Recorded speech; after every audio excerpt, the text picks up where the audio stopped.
Warning, the following ZipRecruiter radio spot you are about to hear is going to be filled with F-words. When you're hiring, we at ZipRecruiter know you can feel frustrated, forlorn even, like your efforts are futile, and you can spend a fortune trying to find fabulous people, only to get flooded with candidates who are just fine.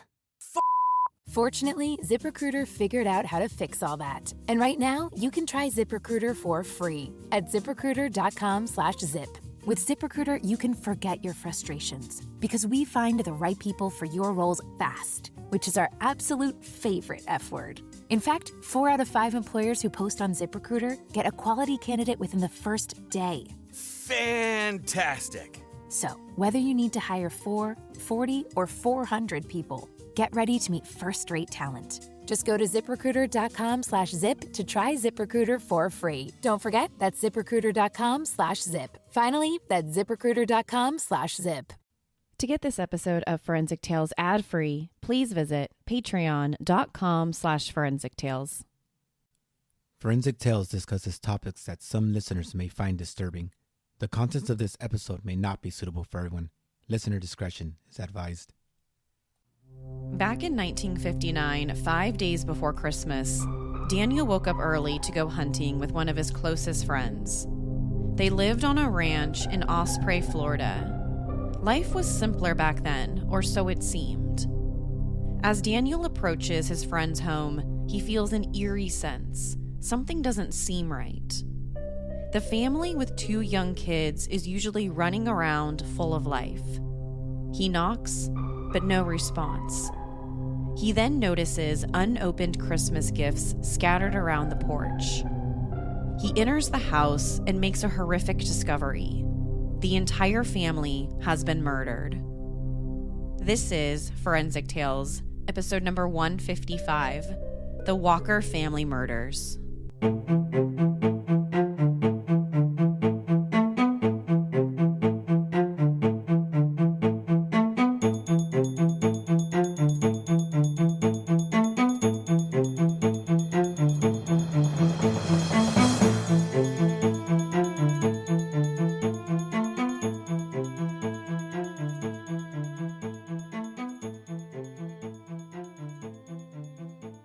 Welcome to Forensic Tales. I'm your host, Courtney Fretwell Areola. Forensic Tales is a weekly true crime podcast covering real, spine-tingling stories with a forensic science twist. Some cases have been solved with forensic science, while others have turned cold. Every remarkable story sends us a chilling reminder that not all stories have happy endings. As a one-woman show, your support helps me find new compelling cases, conduct in-depth, fact-based research, and produce and edit this weekly show. As a thank you for supporting the show, you'll get early ad-free access to weekly episodes, shout-outs in episodes, priority on case suggestions, and access to weekly bonus episodes. To support Forensic Tales, please visit patreon.com/Forensic Tales. Or simply click the link in the show notes. You can also support the show by leaving a positive rating with a review. Now, let's get to this week's episode. December 20th, 1959, 5 days before the Christmas holiday, it started as a typical morning for Daniel McLeod. That cold morning, he woke up on his ranch in Osprey, Florida, a small town with only a few thousand people living there at the time. Most people who lived there enjoyed a quiet, slow-paced lifestyle. Daniel McLeod woke up to start his day like he did every morning. He planned to meet his friend and coworker, Cliff Walker, to go hog hunting in the woods, something that he and his friend did whenever possible. That morning was a little cold, but it wasn't too cold to hog hunt. Daniel McLeod got everything ready. He hooked up the horse trailer, loaded his horses, and went to Cliff Walker's house. He parked his trailer outside the Walker's home when he arrived. But something about his friend's house seemed off. The place looked darker and quieter than usual. The Walker family consisted of 25-year-old Cliff Walker, his wife, 24-year-old Christine Walker, and the couple's 2 young children, 3-year-old Jimmy and 1-year-old Debbie. When Daniel McLeod usually pulled up to the Walkers' home, it was bright and loud. With 2 young children, the place was always busy. But the house was eerily quiet on this particular morning in December 1959. After Daniel parked his trailer and horses outside the house, he walked up to the front door. He knocked, but the place was still quiet. So he knocked again, this time a little bit louder. Still no answer. Initially, he thought maybe the family was still asleep and they didn't hear the knocks. But he knew his friend Cliff Walker. He knew his friend wasn't the type to sleep in late or forget about their plans together. Cliff had always been known to be an early riser. And with 2 young children, both of them under the age of 3, one of them had to be awake. So when no one answered the door, he knew something was wrong. After waiting at the front door for several minutes, he decided to walk around the house to see if he could see anyone inside. The first thing he noticed as he walked around the property was the family's car wasn't parked where it usually was. He also noticed a few Christmas gifts lying on the front porch next to a freshly cut fire log. He then peered through the windows to see if he could see anyone, but the house was dark. Fearing something might be wrong, Daniel decided to cut the Walker's screen door to get inside and see what was happening. The best case scenario was his friend was still asleep or simply not home, and he could apologize for breaking the screen door later. But the worst case was something happened that prevented his friend from opening the door, and that's exactly what happened. When Daniel McLeod got inside the house, he discovered the entire Walker family was dead. 24-year-old Christine, 25-year-old Cliff, and their 2 children, 1-year-old daughter Debbie, and 3-year-old son Jimmy. They had all been murdered. The first person Daniel found was Christine.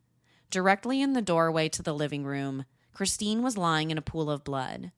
She had been sexually assaulted and shot in the head. In the corner of the room were Cliff and 3-year-old Jimmy. They both had also been shot in the head. But someone was missing from the living room, 1-year-old Debbie. She was found dead in a blood-filled bathtub upstairs. Debbie, not even 2 years old yet, was shot inside the family's bathtub. As soon as he realized his friend's entire family had been murdered, Daniel ran out of the house and called the police. This small town in Florida had never seen a crime like this before. When the police arrived, they searched the house and collected evidence. One of the first things the detectives noticed was that several items were missing from the house, and the items that were missing seemed strange. First was Christine's high school uniform. The second was Cliff's pocket knife he always carried with him.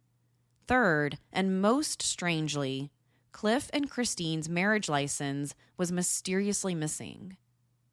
Initially, the police suspected one of Christine's ex-boyfriends might be responsible for the murders.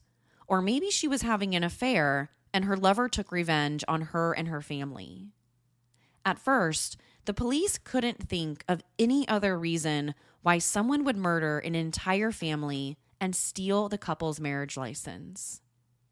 But the police didn't find any evidence Christine was having an affair or had a crazy ex-boyfriend.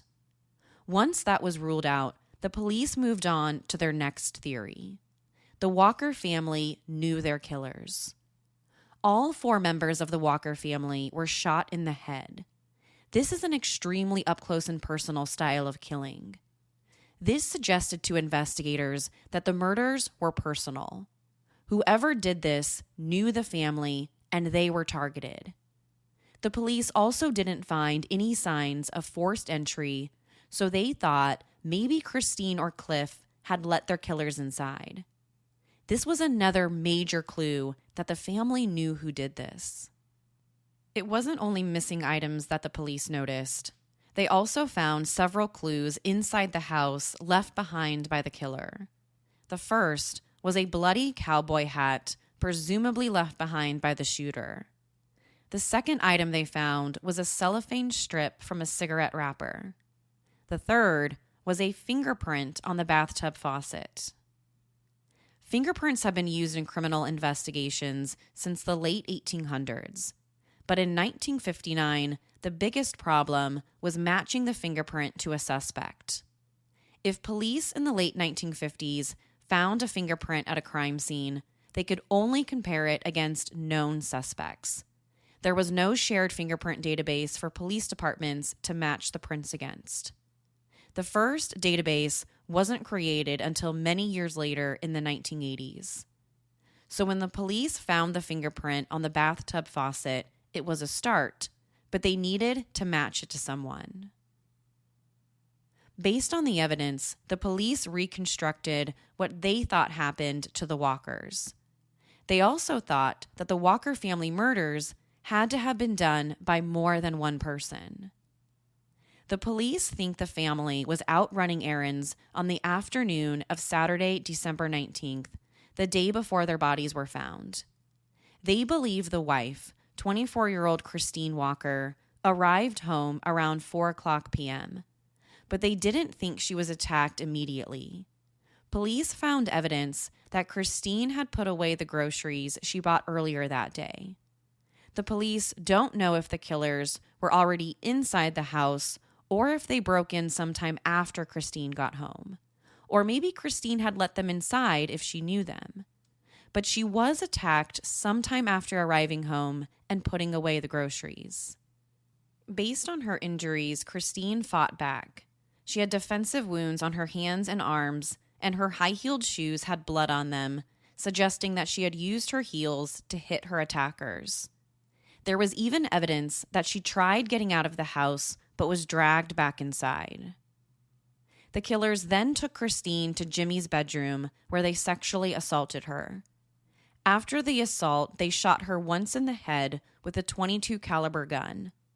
Not long after Christine was shot and killed, her husband Cliff came home with their 2 children, Debbie and Jimmy. The police think that once Cliff got inside the house, he was shot in the face immediately. He might not have even seen what was happening or who shot him because it happened so quickly. Within moments of Cliff walking into the house and being shot, Jimmy was shot. But the first shot didn't kill him. When his killers realized he wasn't dead, they shot him twice in the back of his head as he knelt next to his father. Finally, the killers went for Debbie. They took her to the bathtub, where they shot her and drowned her in the bathtub. The forensic evidence the police collected pointed to more than one killer. Besides the fingerprint on the bathtub faucet and bloody cowboy hat, the police found more evidence. They found dark-colored hair in the bathroom, but they also found long blonde hair inside Christine's dress. But like the fingerprint, the police had no way of testing or comparing the hairs back in 1959. News about the murders of 4 family members rocked the community. No one could believe that an entire family could be gunned down inside their home only a few days before Christmas. Newspapers reported the story of the Walker family murders, saying that there was a Christmas tree full of wrapped presents only a few feet away from their bodies. Early on in the investigation, the police operated under the assumption that the Walkers knew their killers. It wasn't only because of how they were killed. There was also other evidence to suggest the murders were personal. When Daniel McLeod arrived at the house on December 20th, he first noticed that the family's car wasn't parked where it usually was. So the police had a theory about this. They thought Christine might have let the killers inside the house on the afternoon of December 19th. They think it's possible that when Christine got home from the grocery store, someone was parked where she usually parks the car. So she parked her car somewhere else. If Christine knew whose car was parked there, she wouldn't be alarmed, and she would have let them inside. But she was attacked once she got inside and put away the groceries. The first suspect the police considered was Daniel McLeod. He was the person who discovered the bodies and called the police. So naturally, he was considered a suspect. Daniel McLeod also knew the Walkers quite well. and it was assumed that Christine would have let him inside that day. But after the police sat down and questioned him, he was quickly ruled out. The second suspect the police considered was one of Cliff's cousins. The police learned that Cliff's cousin had a lengthy criminal record, including violent offenses. But like Daniel McLeod, he was also ruled out. He even passed a polygraph. The third suspect was a guy named Wilbur Tooker. Wilbur Tooker lived nearby the Walkers and was seen by many community members as a local pervert. The police learned that several months before the murders, he tried to kiss Christine. Cliff threatened to kill him if he ever got near his wife again, but Wilbur had an airtight alibi for December 19th. He might have been known as the local pervert in town, but he wasn't responsible for 4 murders. Not long after the police ruled out their first few suspects, the case went cold.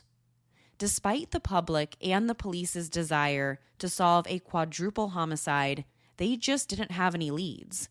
They couldn't find anyone who knew the Walkers personally who would want them all dead. Their initial theory that the family knew their killers was beginning to fall short. Maybe the Walker family didn't know their attackers. For several months, the investigation was stalled and the case was cold, until a promising suspect came along, Curtis McCall. After the bodies turned up, the police learned there were rumors that Christine may have been cheating on her husband Cliff, and the person who Christine might have been having an affair with was Curtis McCall. Curtis McCall wasn't exactly your upstanding citizen. He had a history of violence and a lengthy criminal record of abusing women. But his history of violence wasn't what stood out to investigators, or his alleged affair with Christine. It was the fact Curtis McCall also owned a .22 caliber gun that was remarkably similar to the one used in the murders. When the police brought McCall in for questioning, he denied everything. He denied having an affair with Christine. He denied owning a .22 caliber gun. He told the police he sold it years before the murders, and he adamantly denied having anything to do with the murders. Curtis McCall was so certain of his innocence that he agreed to 3 separate polygraph examinations administered by the police. But the results weren't in his favor. During each of the 3 polygraphs, the results came back inconclusive. He was so nervous that the polygraph administrator couldn't reach any conclusive results from his answers. But there was also something else. All 3 tests showed he was lying when asked if he had withheld any information from the police. But without any evidence other than inconclusive polygraph test results, the police couldn't arrest him, and Curtis McCall was free to go. A few months after the murders, crucial evidence surfaced. The police found bloody clothing belonging to Cliff and Christine in a shed not far from their house. The bloody clothes included a shirt, a blouse, and a pair of pants. They all belonged to Cliff and Christine, and all of the items were soaked in blood. But the clothes weren't what Cliff and Christine wore when they were murdered. They were other clothes. The police theorized that the killers took the clothes from the Walkers and used them to wipe blood off themselves. Cliff, Christine, and the kids were all shot from close range. There was also evidence that Christine fought back and tried stabbing them with her high-heeled shoes. This meant that the killers were likely covered in blood after the murders. It might have been cast-off blood, or they might have been injured during the attacks. So the police theorized the killers used the clothing to clean themselves and dump them in a shed. But the location of the shed was also important to investigators. The location meant the killers were familiar with the area. The police interviewed and polygraphed hundreds of people over the years, but nothing turned up. They couldn't match anyone to the fingerprint found on the bathtub, and they couldn't match anyone to the hair evidence. Everyone the police spoke to either had an alibi or passed a polygraph. For the first couple of years, the police continued to receive tips and leads. But as soon as a tip came in, it was exhausted. and the leads didn't lead anywhere until all of that changed in 1962. In 1962, the police thought they might finally have found something. A man named Emmett Monroe Spencer came forward and confessed to the Walker family murders. Emmett Monroe Spencer wrote a letter addressed to the police claiming responsibility. The letter seemed promising. Spencer was a convicted serial murderer, so the police thought the Walkers might just be another one of his victims. But the police quickly learned that there were some serious flaws with his confession. After carefully considering Spencer's confession, the police found he lied and made everything up. He had nothing to do with the Walker case, and everything he knew about the murders came from either newspapers or crime novels he liked to read. So just as quickly as Spencer's confession came in, it was dismissed. Emmett Monroe Spencer didn't murder the Walker family. After Spencer, the trail went cold again until several decades later. No one could figure out who killed this entire family. In 1994, 35 years later, a promising tip came in. A woman called the Sarasota County Sheriff's Department in Florida and said she was a bartender in Pennsylvania. She told the police that a man had come into her bar drunk one night and confessed to the murders. She said the man was crying and needed to get it off his chest. But when the police tried tracking the man down the woman said came into the bar that night, they couldn't find him. After 1994, there was another long stretch of no progress in the case, until 2012, over 50 years after the murders. In 2012, the Sarasota County Sheriff's Department began investigating the case again. They started looking into the Walker family murders after they received a tip that the murders might be linked to 4 other murders miles away in Holcomb, Kansas. On the morning of November 15th, 1959, the same year the Walkers were killed, 4 members of the Clutter family were murdered inside their home. They were Herb Clutter, his wife Bonnie, and their teenage children, Kenyon and Nancy. 2 ex-convicts, Perry Smith and Richard Hickok, were found guilty of the murders and both sentenced to death in April 1965. In the Clutter family murders, Perry Smith and Richard Hickok had recently gotten out of state prison. While in prison, Richard Hickok's former cellmate had worked for the Clutter family and told him that the father, Herb, always kept a large amount of cash in the house. So when they got out of prison, they devised a plan to drive over 400 miles across the state of Kansas to steal their money. When they arrived, they entered the house through an unlocked door while the family was asleep. They searched the entire house for the cash, but they didn't find any. It turned out Hickok's former prison cellmate didn't know what he was talking about because Herb never kept large amounts of cash inside the house. All his business was made by check. Angry that they didn't find any cash that they had driven over 400 miles looking for, they woke the family up. They forced Bonnie and the 2 kids into a second-floor bathroom, then took Herb into his office.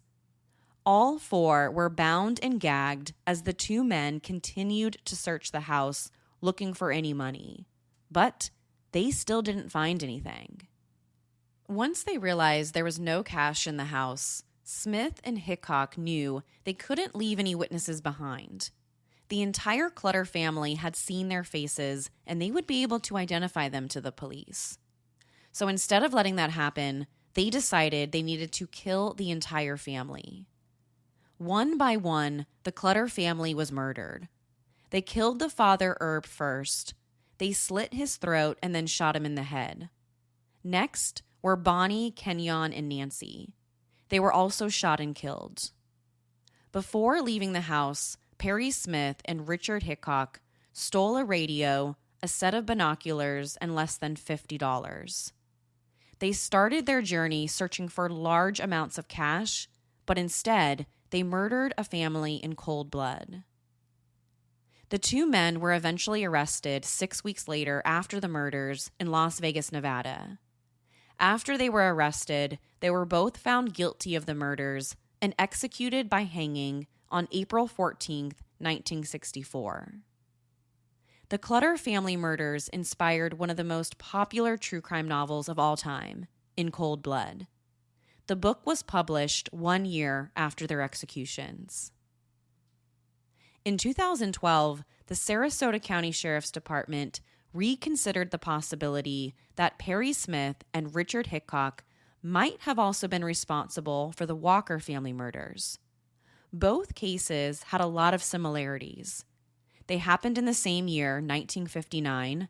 The Clutters were killed in November, and the Walkers were killed 1 month later in December. Both cases involved the murders of an entire family. Both families were shot and killed execution style, and in both cases, strange items were taken from the house. Police in Florida considered the two men in the Walker family murders immediately after they were arrested for the Clutter murders, but there was no solid evidence linking them to Florida. But by 2012, over 50 years later, they reconsidered the possibility. Sarasota County Sheriff's Detective Kimberly McGath reopened the Walker family file and investigated this theory for the next 5 years. She looked for anything that could connect the killings. According to police reports taken in 1959, the Walker family was considering buying a 1956 Chevrolet Bel Air around the time of the murders. A 1956 Chevy Bel Air was the same car Smith and Hickok had stolen back in Kansas. The police theorized that the men decided to ditch the stolen car, and that's when they met the Walker family. It's unclear how they met, but the police believe the men either contacted the Walkers because they expressed interest in buying that particular car, or they reached out to him because they advertised the stolen car. The police theorized that Smith and Hickok drove to the Walkers' house so they could show them the car, and they could decide if they wanted to buy it or not.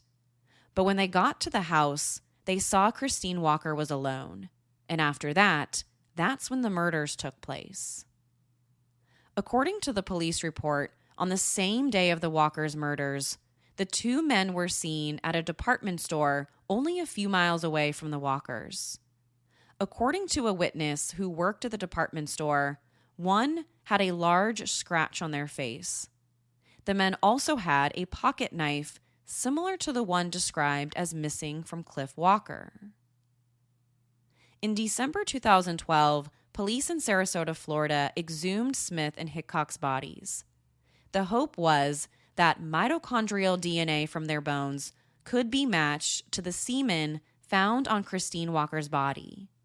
DNA wasn't available in 1959 at the time of the murders, so by 2012, they hoped they could get a match. Smith and Hickok's DNA was sent to the lab for testing, but it took months to get the results back. The department had hundreds of other cases that had priority over the Walkers case. The results of the DNA testing didn't come back until August of 2013, and when they did, it was a huge disappointment. The DNA tests were inconclusive. Only a partial DNA sample was retrieved from the mitochondrial DNA testing, so any conclusions about the samples were inconclusive. So, the men couldn't be included and they couldn't be excluded. The more the Sarasota detectives looked for comparisons between the two cases, the more differences they saw. Inside the Walkers' house, the police found strands of blonde hair, but neither Smith nor Hickok was blonde. In the Clutter family murders, the men were after money, but in the Walker family murders, no money was taken. The only items taken from the house were personal items belonging to Christine, like her high school uniform. And without any credible forensic evidence linking the two men to the Walkers, they could only be considered possible suspects. Later that same year, in 2013, Cliff and Christine's marriage license, originally reported stolen, turned out to not have been missing. In 2013, Cliff's niece turned the marriage license over to the police and said a relative had given it to her years earlier. She just didn't know she ever had it. Both the relative and Cliff's niece have been proven innocent of the murders through DNA testing. It was simply a mistake that the marriage license was reported missing after the murders.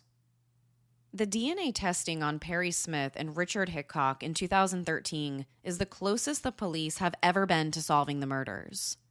Although many people suspect the two men had something to do with it, there is no definitive evidence linking them in the Walkers case. And since both men were executed, they can no longer be questioned by the police. The Walker family murders is one of Florida's most brutal, unsolved murders in history. And to this day, the murders of Christine, Cliff, and their two young children remain unsolved. Although it's a mystery what exactly happened 6 days before Christmas in 1959, there are no short of possible theories. The most popular theory is the same men responsible for murdering the Clutter family are the ones who did it, Perry Smith and Richard Hickok. Although DNA can't include or exclude them in the murders, many people think there is enough circumstantial evidence to believe they were responsible. People who believe this theory point to all the similarities between the murders, but not everyone is convinced of that. Some people think the Walkers knew their killers. They might have even been close to the family. They point to the fact Christine likely let the killers inside that day. This is supported by evidence that suggests Christine parked her car in a different spot in front of the house. When she returned from the grocery store, it was possible that she saw someone parked in the spot. It must have been someone she knew because she parked her car and went inside anyway. There was even evidence that she put away the groceries before being attacked, further suggesting that she knew her killers and trusted them enough to let them inside. Some people think the killers may have been someone Christine was having an affair with. Although there are conflicting reports on whether she was actually cheating on Cliff or not, there were rumors of alleged affairs. If Christine was dating someone outside her marriage, maybe her killer was a scorned lover. It's also possible that the killers were someone Cliff knew. Although he wasn't known to have any enemies, it's possible Christine let the killers inside because she knew the men were her husband's friends. She might have told them her husband was right behind her on the way home and let them inside until he arrived. The Walker family murders could also be a random attack. Some people wonder if this could just have been an unexpected act of violence committed by a random stranger. Maybe a group of men wanted to rob the Walkers. They could have been hiding inside when Christine got home and then attacked her while putting the groceries away. The men could have threatened Christine to let them inside or they would kill her. There was also the possibility this was a sexual assault gone wrong. A few men could have broken inside the house to assault Christine, but during the assault, Cliff and the kids walked in. The men couldn't leave behind any witnesses, so they shot and killed the entire family.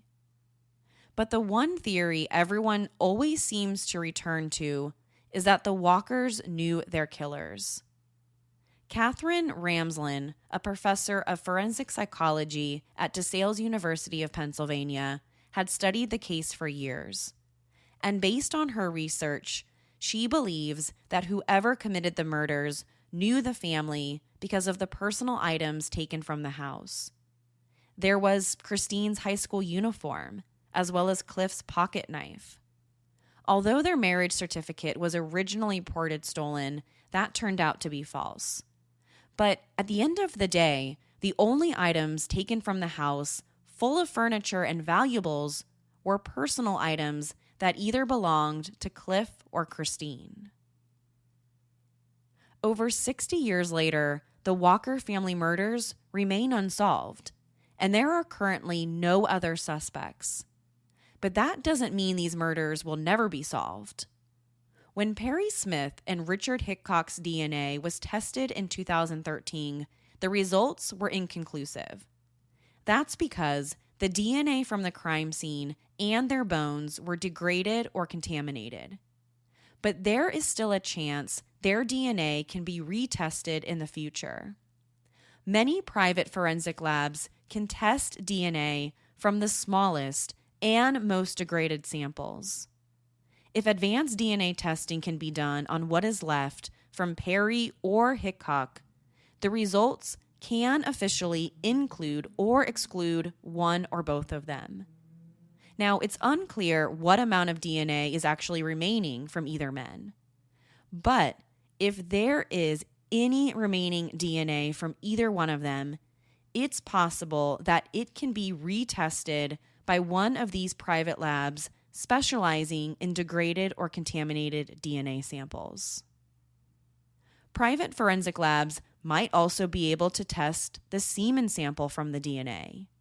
If the lab can still pull a DNA profile from the sample, a lab can do genetic genealogy to find a match.